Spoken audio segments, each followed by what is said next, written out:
عزیزان گرامی السلام علیکم ورحمۃ اللہ وبرکاتہ۔ عزیزان محترم، آج ہم آپ کی خدمت میں حاضر ہیں۔ آج سے قبل تقریباً 6 مہینہ پہلے اللہ یاری اور صوفی کریم حنفی رضوی صاحب کے ہونے والے مناظرے کے تعلق سے کچھ معروضات لے کر کے۔ عزیزان گرامی، آپ نے اگر اس وقت کی ویڈیوز کو دیکھا ہوگا، خاص کر مولوی کریم حنفی رضوی صاحب کی ویڈیوز کو اللہ یاری کے مناظرے کو لے کر کے، تو بخوبی آپ کے علم میں ہوگا کہ مناظرے کا چیلنج اللہ یاری کو اپنی طرف سے مولوی کریم حنفی رضوی صاحب نے دیا تھا۔ کلکتہ کی سرزمین پر اللہ یاری کو خود انہوں نے چیلنج کیا تھا۔ شاید چیلنج کرنا ان کی زندگی کی سب سے بڑی غلطی تھی، اور یہ تازیست اپنی اس غلطی پہ کف افسوس ملتے رہیں گے کہ کاش انہوں نے ایسی نازیبہ حرکت نہ کیا ہوتا۔ تو آپ کے علم میں ہوگا کہ جناب نے خود چیلنج دیا، لیکن جب اللہ یاری نے چیلنج مناظرہ کو ایکسیپٹ کر لیا، قبول کر لیا، تو پھر اس کے بعد مولوی کریم حنفی رضوی صاحب مناظرے سے جان چھڑانے کے لیے طرح طرح کے بہانے تراشنے شروع کر دیے۔ از خود انہوں نے چیلنج کیا ہونا تو یہ چاہیے بقول ان کے کہ اللہ یاری کو کسی قطار و شمار میں نہیں لاتے، خاطر میں نہیں لاتے، اللہ یاری ان کے پلے کا نہیں ہے، ان کا علمی قد و کاٹ بہت بلند ہے، اور اللہ یاری کے جتنے بھی اعتراضات ہیں، جتنے بھی ارادات ہیں، اور ہر دلائل کا کاٹ یہ بر وقت رکھتے ہیں، جیسا کہ ان کی گفتگو سے بالکل ظاہر ہے۔ یہ اتنے بڑے عالم ہیں، تو ہونا تو یہ چاہیے کہ از خود چیلنج کیا تھا، تو جو ہی اللہ یاری نے چیلنج مناظرہ ایکسیپٹ کیا، قبول کیا، تو انہوں نے فوراً دوسرے دن کم از کم مناظرے کے لیے تو آ ہی جانا چاہیے۔ تو ہونا تو یہ چاہیے کہ یہ خود کہتے ہیں کہ ہم دوسرے ہی دن مناظرے کے لیے آمادہ ہیں، لیکن جب اللہ یاری نے چیلنج مناظرہ کو قبول کر لیا، ویسے تو اللہ یاری چونکہ ان کی بیہودہ گوئی گالم گلوز سے اللہ یاری بخوبی واقف تھا، تو انہیں اہمیت نہیں دے رہے تھے وہ، لیکن بابا جان کے اصرار پہ اللہ یاری نے چیلنج مناظرہ کو قبول کیا، اور خود اللہ یاری نے کہا کہ ہم دوسرے ہی دن مناظرے کے لیے آمادہ ہیں، تیار ہیں۔ تو اگر اللہ یاری نے کہا تھا کہ ہم دوسرے دن آمادہ ہیں مناظرے کے لیے، تو چیلنج کرنے والے کو چاہیے کیا کہ نہیں، ہم آج ہی مناظرے کے لیے تیار ہیں۔ ہونا تو یہ چاہیے، جیسا کہ یہ آئے دن پھینکتے رہتے ہیں اور بڑی ہانکتے رہتے ہیں کہ ہمارے پاس اس کے ہر دلیل کا کاٹ ہے، جواب ہے، لیکن اب جب دیکھا کہ ہم تو شکنجے میں جکڑ گئے ہیں، اب اس سے جان چھڑانے کے لیے کیا کیا، بہانے بازی، اور کہا کہ ہم اس کی طرح بیکار نہیں ہیں کہ ہم فوری آ جائیں، ہماری بہت ساری مصروفیات ہیں، اور ہم کو کیا ہے، یہ کرنا ہے، وہ کرنا ہے۔ بہرحال مولوی کریم حنفی رضوی کی چاہت کے مطابق مناظرے کی تاریخ، یعنی ان کے، چونکہ انہوں نے خود کہا تھا کہ 1 مہینے تک ہمارے پاس ٹائم نہیں ہے، تو 1 مہینہ 4 دن کے بعد مناظرے کی تاریخ رکھی گئی۔ 10 مئی کو تاریخ کے تعلق سے گفتگو ہوئی تھی۔ انہوں نے کہا کہ 1 مہینے کے بعد، چونکہ بیچ میں عید قرباں، حالانکہ 10 مئی کو جب مناظرے کی تاریخ کے تعلق سے گفتگو ہو رہی تھی، ابھی عید قرباں کے تقریباً 1 مہینہ باقی تھا، تو اس سے پہلے مناظرہ ہو سکتا تھا، 20 دن کے اندر مناظرے سے فارغ ہو کر کے اپنا روزگار دھندہ اچھے سے کر سکتے تھے، لیکن انہوں نے عید قرباں کی مصروفیات کو بہانہ بنایا کہ ابھی چونکہ عید قرباں ہے، اور پھر اس موقع پر قربانی کرانا ہے، یہ کرنا وہ کرنا، اپنا جیب گرم کرنا ہے، قربانی کے نام پہ ہمیں خوب دھندہ کرنا ہے۔ بہرحال ان کی خواہش کے مطابق 1 مہینے کے بعد مناظرے کی تاریخ رکھی گئی، اور پھر اس کے بعد یہ ہوا کہ مناظرے کے اصول و ضوابط سے متعلق بیٹھ کر کے 2-3 دن پہلے بات کر لی جائے، اور لنک کو ٹیسٹ کر لیا جائے۔ بہرحال چیلنج مناظرہ جب اللہ یاری نے قبول کیا، تو ہونا تو اصول یہی بنتا ہے کہ جس نے چیلنج دیا ہے وہ سامنے والوں کو کہے کہ تو اپنی شرائط بیان کر، تو جو شرائط رکھے گا، تیری شرائط کو قبول کرتے ہوئے ہم تجھے چیلنج مناظرہ کریں۔ تو ضابطہ یہی ہے کہ جس نے چیلنج دیا ہے سامنے والے کو اختیار دے کہ شرائط تم بیان کرو. اگر ایسا نہیں تو کم از کم اتنا تو ہونا چاہیے کہ شرائط طرفین کی رضامندی سے ہوں. جیسا کہ خود انہوں نے جو اپنے وقت کے ایک مزعومہ محدث کبیر، خود ساختہ محدث کبیر سے جب اس مسئلے میں بات کیا تو جناب نے خود کہا کہ مناظرے کی شرائط پر فریقین کا اتفاق ضروری ہے. سوال یہ کیا گیا تھا کہ کیا چیلنج کرنے والا اپنی طرف سے شرائط نہیں رکھ سکتا ہے؟ تو ان کے محدث کبیر صاحب نے کہا کہ شرائط مناظرہ پر طرفین کا اتفاق ضروری ہے. بہرحال تو جب اللہ یاری نے چیلنج مناظرہ قبول کر لیا تو اس قدر خوف زدہ ہو گئے، ڈر گئے کہ اپنی ہی طرف سے دھڑا دھڑ شرائط کو رکھنا شروع کر دیا، تاکہ یہ کہ ایسی شرط رکھیں گے جب تو اللہ یاری کہہ دے گا کہ بھائی ایسی ایسی شرطیں رکھتا ہے لہذا ہم اس سے مناظرہ نہیں کریں گے، اس طریقے سے مناظرے سے جان چھوٹ جائے گی. لیکن اللہ یاری بھی کسی موقع پر ان کو کوئی چانس دیا ہی نہیں. انہوں نے ان کی ساری شرطوں کو قبول کر لیا، جس میں ایک یہ بھی شرط تھی کہ مناظرہ ان کے آفیشل یوٹیوب چینل سنی جماعت الاحناف پر ہوگا. یہ جناب خود لنک دیں گے. تو پہلے کیا شرائط رکھی، ایسی شرائط کی مناظرہ ہو ہی نہ پائے، لیکن اللہ یاری نے سخت سے سخت شرط کو قبول کر لیا، ہر شرط کو قبول کر لیا. پھر اس کے بعد عزیزان گرامی آپ نے دیکھا کس طریقے سے انہوں نے بہانے بازی شروع کیا. یہ ہوا کہ کم از کم 10 تاریخ کو آ کر کے لنک کو ٹیسٹ کر لیا جائے تاکہ عین وقت پر کوئی دشواری پیش نہ آئے. تو صوفی کریم حنفی کو آنا تھا، نہیں آئے، بہانہ بنایا کہ ہم چونکہ ویڈیوگرافی کے قائل نہیں ہیں اس لیے ہم نہیں آ سکتے، میرا نمائندہ آئے گا. اور پھر آپ نے دیکھا کہ وہی جو کہتے تھے کہ ویڈیوگرافی جائز نہیں ہے، 10 تاریخ کو نہ آ کر کے یہ 11 تاریخ کا دن گزار کر کے رات میں اپنے حسین و جمیل چہرے کے ساتھ جناب تشریف لائے. نہایت ہی قبیح المنظر کہ واقعی اگر سو کر اٹھنے والا اچانک ان کے چہروں کو دیکھ لے تو شاید وہ خود ساختہ کیا ہے دم بخود ہو جائے. یہ جناب کے اتنی بھیانک صورت کے ساتھ تشریف لائے. تو اللہ جانے ان کی کیا شریعت ہے، ان کے فتاوے کیسے ہیں، کب کیا ہے ان کے یہاں ویڈیوگرافی جائز ہوتی ہے، کب حرام ہو جاتی ہے، اور پتہ نہیں اس میں کیا انہوں نے ضرورت سمجھی جناب کیا ہے ویڈیو کے ساتھ تشریف لائے. لیکن آپ نے دیکھا 10 کو آنے کے بجائے اس سے پہلے کتنی کلا بازی کر چکے تھے، کیا وہ آپ ویڈیوز میں ملاحظہ کر سکتے ہیں. تو بہرحال عزیزان گرامی از خود انہوں نے مناظرے کا چیلنج دیا اور آپ نے دیکھا کہ اس طریقے سے مناظرے سے فرار کے لیے آپ نے راہ فرار اختیار کرنے کی کوششیں کی. پھر جب مناظرے کی بات آئی، جب کیا ہے لائیو جناب آئے ہوئے تھے اپنے قبیح المنظر صورت کے ساتھ، تو اس میں جناب نے کہا کیا ہوا 13 تاریخ کو مناظرہ ہونا یہ کوئی واجب فرض ضروری تھوڑی ہے، یہ کوئی تاریخ منزل من السماء تھوڑی ہے. حالانکہ یہ تاریخ جناب نے خود دیا تھا. ٹھیک ہے منزل من السماء نہیں تھی،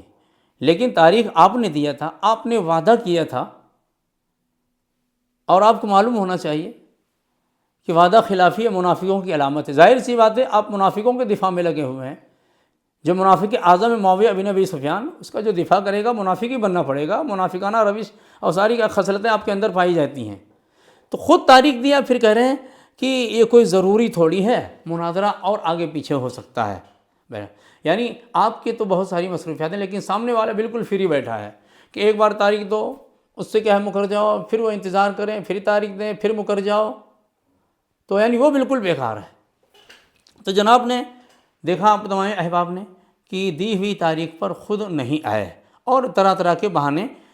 بازی کرنا شروع کیا. پھر کیا کہا، خود ہی کیا ہے چیلنج کیا. پھر کہتے ہیں جب ان سے کہا گیا، اپنوں نے زد و کوب کیا کہ ادھر یہ تو جناب کیا کہہ کے مناظرے سے جان چھڑانے کی کوشش کیا کہ اب ہم اللہ یاری کے ساتھ مناظرہ نہیں کریں گے بلکہ ویڈیوز کے ذریعے ہم اللہ یاری کے ارادات و اعتراضات اور اس کے دلائل کا جواب دیں گے اور اس کا ہم رد کریں گے. تو شاید اندرونی طور پہ ان کے لوگوں ہی نے ان کو زد و کوب کیا اور ان کو بالآخر آمنے سامنے بیٹھنے پر مجبور کیا. اللہ یاری تو اپنے وعدے کے مطابق ان کی دی ہوئی تاریخ پہ پوری تیاری کے ساتھ وہ کیا آ گئے. اچھا یہ شرط بھی تھی، آخر میں یہ شرط تھی کہ مناظرہ ان کی یوٹیوب چینل پہ ہوگا، لیکن آخر میں انہوں نے کہا اب ہم لنک نہیں دیں گے میرے چینل پہ نہیں، بلکہ ہم خود اللہ یاری کے چینل پر آئیں گے، جناب نے کہا۔ میرے عزیز بھائیوں، جب انہوں نے خود شرط رکھی تھی تو آخر انہوں نے اس شرط کی خلاف ورزی کیوں کیا؟ تو یہ کوئی اتفاقیہ نہیں تھا، بلکہ اس میں بھی بہت بڑی سازش تھی۔ اور وہ کیا کہ جب انہوں نے دیکھا کہ اب بہر صورت اللہ یاری کے سامنے آنا ہی پڑے گا تو اب کیا کیا جائے، تو انہوں نے سوچا کہ اگر میں اپنی لنک دوں گا، میرے چینل پہ مناظرہ ہوگا، تو پھر مجھے یہ بہانے بازی کا موقع ملے گا نہیں کہ اللہ یاری ہمیں بار بار ڈسکنیکٹ کر دیتا تھا۔ تو ایسا کرو اب خود لنک نہ دے کر کے خود انہی کے لنک پہ جاؤ، انہی کے چینل پہ، تاکہ ہمیں یہ بہانہ کرنے کا موقع مل جائے۔ تو دیکھا کہ مناظرے سے جان چھڑانے کے لیے کس قدر وعدہ خلافی کیا اور خود اپنی ہی رکھی ہوئی شرط کی خلاف ورزی کیا۔ ایک تو یہ کہ جو تاریخ دیا اس تاریخ پہ آنے کے لیے آمادہ نہیں، اپنے لنک پر بلایا تھا اب لنک دینے کے لیے تیار نہیں۔ یہ شرائط میں کس طریقے سے از خود شرائط مناظرہ کی دھجیاں بکھیر رہا ہے، جبکہ خود اسی کی دی ہوئی شرطیں بالکل۔ معاویہ ابن ابی سفیان جو کہ فرعون شام ہے، از خود اس نے صلح کی پیشکش کیا اور امام حسن مصطفیٰ علیہ السلام کے پاس سادہ کاغذ مہر لگا کے بھیجا کہ آپ از خود جو بھی شرط لکھنا چاہتے ہیں اس پہ لکھ دیں، مجھے صلح منظور ہے۔ ارے کم از کم یہ مولوی، دیکھیے یہی کم از کم یہ مولوی اپنے ماموں جان ہی کی سنت پہ عمل کر لیتا، جس کے دفاع میں ہر جائز و ناجائز، جائز حربہ کیا استعمال کرے، سارے ناجائز حربے استعمال کرتا ہے، کم از کم اپنے ماموں جان ہی کی سنت کو مد نظر رکھتا کہ ادھر چونکہ اس کے ماموں جان نے صلح کی پیشکش کیا تو شرائط اپنی طرف سے نہیں رکھا تھا، بلکہ مہر لگا کر کے کاغذ امام کے پاس بھیجا تھا اور کہا کہ اپنی مرضی کی جو بھی شرط رکھنا چاہتے ہیں لکھ دیں، ہمیں ساری شرطیں منظور ہیں، چونکہ وہ بھی رئیس المنافقین ہے۔ معاویہ ابن ابی سفیان منافق اعظم، دل میں تھا کہ کسی شرط کو ہمیں پوری کرنا ہی نہیں ہے، جو بھی لکھے گا بس کسی بھی طریقے سے حکومت کو ہتھیانا تھا۔ بہرحال تو اس نے کیا ہے لکھ کے بھیجا کہ جو بھی شرط بیان کرنا چاہتے ہیں امام بیان کریں، ہم صلح کے لیے آمادہ ہیں۔ امام کے پاس خط گیا اور امام نے چند شرطوں اس پہ لکھوائیں، اور پھر کیا ان شرائط پر جو ہے صلح ہوئی، اور جو ہی صلح ہو گئی اسی وقت معاویہ ابن ابی سفیان وہیں پہ کھڑا ہوا اور سارے لوگوں کو مخاطب کر کے کہا کہ اے لوگوں دیکھو، میرا مقصد تھا امت کو ایک شخصیت میں متفق کرنا، اور جو ایک امت میں ایک اختلاف و انتشار تھا اس کو ختم کرنا اور سارے لوگوں کو کسی ایک فرد پہ متفق کر دینا۔ اب چونکہ اختلافات جاتے رہے اور امت کیا ہے سارے لوگ ہم پہ متفق ہو گئے ہیں، لہٰذا اب جو ہے ہماری مرضی، صلح نامے میں جو شرائطیں چاہوں میں پوری کروں چاہوں میں پوری نہ کروں۔ دیکھ سکتے ہیں آپ تاریخ اعظم کوفی، میری ویڈیوز بھی پڑی ہوئی ہیں جس میں میں نے کتاب کا پیج نمبر پیش کر کے دکھا کر کے شرائط اس پوری اس کے خطبے کے بیان الفاظ کو پڑھ کر کے میں نے سنایا ہے۔ کیا کہا کہ اب میری مرضی، چاہوں کسی بھی شرط کو پوری کروں یا نہ کروں، کسی کو مجال سخن نہیں ہے، کسی کو لب کشائی کرنے کی بھی اجازت نہیں ہے۔ اگر میں چاہوں تو پوری کروں، چاہوں میں پوری نہ کروں۔ بالفاظ دیگر معاویہ بن ابی سفیان نے اپنے نفاق کا علل اعلان وہاں پہ اظہار کیا کہ میں پکا وعدہ خلاف ہوں، میں پکا کذاب ہوں، جھوٹا ہوں۔ تو اسی طریقے سے جیسے اسے کسی شرط کی پارس و لحاظ نہیں، اس نے خود سے شرط رکھی تھی، اپنے ماموں جان کی سنت کی خلاف ورزی کرتے ہوئے از خود شرط رکھا، لیکن از خود اپنی ہی شرطوں کو توڑ دیا، نہ تو اس تاریخ پہ آنے کے لیے آمادہ، اور زد و کوب کے بعد آنے کے لیے آمادہ ہوا بھی تو کیا کہا کہ ہم اپنی لنک نہیں دیں گے، اپنے چینل پہ نہیں بلکہ اللہ یاری کے چینل پہ جائیں گے۔ مقصد کیا تھا؟ تاکہ ہمیں یہ بہانہ کرنے کا موقع مل جائے کہ اللہ یاری بار بار ہمیں ڈسکنیکٹ کر دیتا تھا۔ تو جناب ویڈیو میں کیا کہہ رہے ہیں کہ ہم تو بار بار رابطہ کر رہے تھے لیکن اللہ یاری ہی ہمیں ڈسکنیکٹ کر دیا کرتا تھا۔ آپ لوگوں نے دیکھا ہوگا، سنا ہوگا۔ تو عزیز بھائیوں، آپ کو معلوم ہوگا، اور جن بھائیوں کو کہ علم یہ بات نہیں ہے تو انہیں اس بات کا علم ہونا چاہیے کہ آج کل مناظرے میں ضرورت کس بات کی ہے کہ آدمی اپنے موقف پر جو استدلال کر رہا ہے وہ دلیل کہاں سے لا رہا ہے، فریق مخالف کی کون سی کتاب سے وہ دلیل اخذ کر رہا ہے، کیا عبارت ہے، تو دیانتداری کا اور اصول مناظرہ ہے اور دیانتداری کا تقاضا یہ ہے کہ اس کتاب کو سامنے پیش کر دیا جائے اور دکھا دیا جائے۔ تو ظاہر سی بات ہے اللہ یاری کوئی چھوٹا مناظرہ نہیں ہے۔ اب ان کو اپنی جہالت چھپانے کے لیے جو چاہیں کریں، لیکن ان کا ضمیر انہیں جھنجھوڑتا ہے اور اندر سے ان کا ضمیر خود ان پہ ملامت کرتا ہے کہ واقعی، اور انہیں کہتا ہے، ان کو تنبیہ کرتا ہے کہ دیکھو بھولے سے بھی اللہ یاری کے آمنے سامنے مت ہونا، اس لیے کہ اگر اللہ یاری کے آمنے سامنے ہو گئے تو پھر جو کچھ ڈھکی چھپی ہے وہ سب کچھ عیاں ہو جائے گی اور کوئی حیثیت نہیں رہے گی، تمہاری ساری حقیقت کھل جائے گی۔ تو یہ کبھی بھی اللہ یاری کے آمنے سامنے نہیں آ سکتے ہیں۔ تو یہ طے تھا بہرحال کہ یہ خود آئیں گے مناظرہ کرنے کے لیے، لیکن نہیں آئے، اور کیا کہا کہ اب ہم ویڈیوز بنا کر کے اللہ یاری کا رد کریں گے۔ لیکن عزیز بھائیو، آپ نے دیکھا آج تک ان کی اب تک کوئی ایک بھی ویڈیو نہیں آئی ہے اللہ یاری کے رد میں۔ تو اس موقع پر میں گزارش کروں گا اپنی بھولی بھالی عوام سے، عوام اہل سنت سے، کہ میرے عزیز بھائیوں سمجھنے کی کوشش کیجئے اور غور کیجئے کہ کس طریقے سے آپ کی آنکھوں میں دھول جھونکا جا رہا ہے، کس طریقے سے آپ کو دھوکہ دیا جا رہا ہے، کس طریقے سے آپ کا استحصال کیا جا رہا ہے، اور